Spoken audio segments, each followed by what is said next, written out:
3 absolutely true drug-related incidents that happened to me. Oh, when you're young, when you are young, when you are young, you should have nothing more than fun. You should swim in every gutter, you should ravish every lover, you should torment every mother when you're young. When you are young, when you are young, when you are young, you should have nothing more than fun. You should snort into the sunrise, breathe through the whites of your eyes, and never pause to disguise when you're young. When you are old, when you are old, when you are old, 1,000 stories could be told. How learning how to flop right, running every stoplight, making every cop fight when you're young.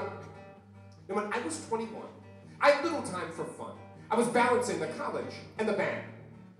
Now driving home one day, I saw along my way 2 hitchhikers I picked up in my van. Oh, it seemed so very silly. They kept on saying chili instead of saying cool. That was their word. Chili that, chili this, chili hit, chili miss. It seemed the oddest thing I'd ever heard. Well, out came the cannabis, and let me tell you this. They rolled a joint as big as a redwood tree. Redwood tree's a big fucking tree. A shotgun on the menu. Barely got them to their venue. Lost in the cloud of smoke that consumed me. I was so high, I was chilly blind. I almost lost my chilly mind. But I got them to the chilly place. They had to chilly stay. I said, thanks, boys, it was chilly. You nearly chilly killed me. I want to go to have a chilly fucking day.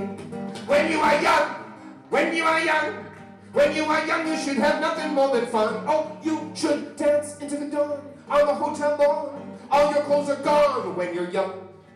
Now, I was treadmill. At 4 a.m. you lack that substance known as crack. You've been smoking for 3 days. You are blind. You fall down on your knees, scan the carpet and say, please, just one more rock, I'll leave it all behind. Well, you know that it is gone, but then you stumble on a small rock. How could you have missed it? Your heart goes patter, pitter. You know it's kitty litter, but you put it in your pipe. You can't resist it. We've all done it. We've all done it. Now God has pressing matters. The Middle East is in tatters, and storms have washed cities down the drain. But you've been good all year. Could he just see his way clear to turn that litter into rock cocaine? And as you bend to flame, you call the God by name. Lord God on high, have you got my back? Because in your fevered mind, he's turned water into wine. So can he just perform the miracle of the crack? When you're young, when you are young, when you are young, you should have nothing more than fun. Never doubting you can fly, never pause to wonder why, never thinking you will die when you're young. Now I was training toasts on the Florida coast with a friend who told me quite the tale. Although the fish weren't biting, he had an unusual sighting on a fishing trip when he set sail. Something caught his eyes when, there on the horizon, a suspicious box floated curiously. So he glanced in each direction, and sensing no detection, he brought it home to open it and see. It was an amazing sight. All this powder just off and white. He dipped a knife in, took a little snort.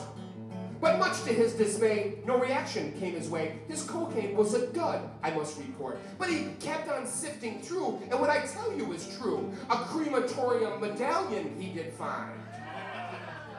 Absolutely fucking true. I am a Velcro for the weirdest shit.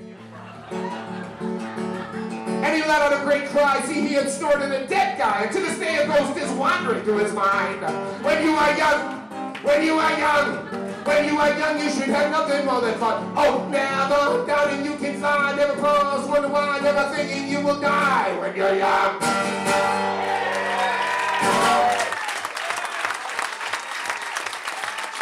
Thank you. Thanks. All true, all true. And I do a one-man show called The Terrorism of Everyday Life, which we brought to Edinburgh, Scotland, which is the biggest fringe festival in the world. 3,000 acts, and they give away 7 awards, and I was lucky enough to be the recipient of one of them. And I worked for about a year. Thank you very much. And I worked for about a year on the show prior to the performance. I did it in a club in New York that didn't have a dressing room. I won't mention the name of the club. The Knitting Factory. And so you had to dress upstairs in the men's room, you know. And I got done with that song, and there was a guy at the urinal real high, you know, pissing. He's my friend now, but I didn't know him at the time, you know.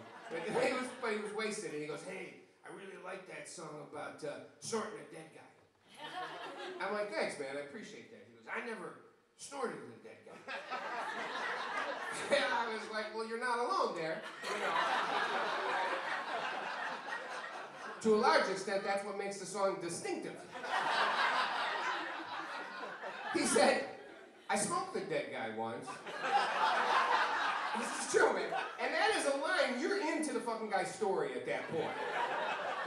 So it turns out it was a buddy of his that was a gay guy, and they used to get high, and he loved him, and he died of AIDS. And so they had him cremated, and they took a little bit of the ashes, and they put him in a joint in tribute, and he smoked it. But he proceeds to tell me that he smokes it with this guy that's homophobic and didn't know he was smoking them. And the homophobic guy was giving him shit about touching the ashes, you know, like, yeah, the guy died of AIDS, you don't know what could happen. And finally, out of frustration, he said, fuck you, you're smoking them. And I asked him, I said, did he put down the joint? And he said, no, he didn't. And I admired the fact he was willing to overlook his homophobia to get high. So this one, I don't know, all true, man, all true. This is my life, this is my beautiful, beautiful life. But for those of you out there, I don't know, you know, the arts in the United States, it's tough. It's tough everywhere. I mean, I hope you're employed, and I hope you got a good job, and I hope you love it, you know, I really do. And, but for those of you with a dream, anybody out there that's a musician or a painter or a poet, if you're a poet, my hat is off to you, you know? My toupee is off to you. Because it's a tough thing. Anybody, an inventor, anybody with a dream. Anybody with a dream that has to work that line-level job with that boss that you hate for year after year. This one goes out to you. I was visited by angels. They rested their head on my shoulder. They said, you will have many bosses in this life, and you will want to murder them. But don't. It had come to this. I was looking at 40. I was living in Texas. I was delivering pizzas. The manager was 19 years old. He was new, and he didn't know the rules. Rule number 1, I know how to do my job. Leave me alone. Rule number 2, I know how to do my fucking job.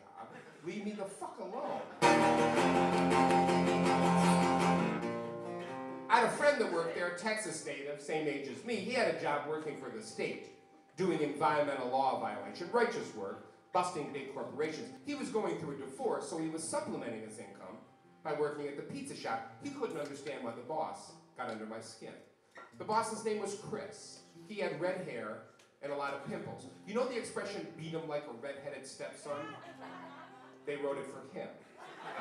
He liked to imitate Ice Cube and say stuff like biatch and dioc.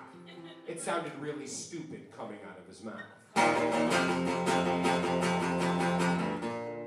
When you weren't delivering pizzas, you had to do work around the store, folding boxes, mopping floors, bussing tables. Chris was reading about me a little bit in the local press, so he got a big kick out of trying to order me around, especially if there was a pretty girl at the register.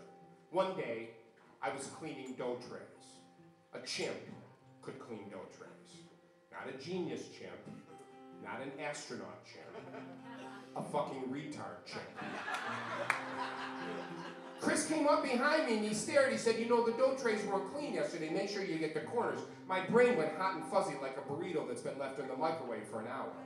I find that certain members of the audience respond to that line more than others because they did at one time or currently do smoke a shitload of pot. And they're going to go home tonight and they're going to put a burrito in the microwave and they think they're going to press 60 seconds, but the reality is they're going to play 60 minutes. Half an hour later, they're going to smell something burning, at which point, please, think of me. I had to do something. My head was exploding. So I grabbed Chris by the dick and I held hard and I didn't let go. You know, there's a very good possibility in light of both his looks and his personality, no one had ever touched Chris's dick before. He was a dick-touched virgin, and now the first person that had was a 40-year-old bald guy with a red polyester pizza uniform on. I didn't stop there. I paraded Chris out to the dining room where I announced to both the clientele and my fellow co-workers, hey, you want to get Chris to shut up? Grab him by the dick and he'll jump like a roach from decon. Chris never talked to me again, but my same-age Texas native friend said, hey, Ed, you keep kissing ass like that, you're going to make management.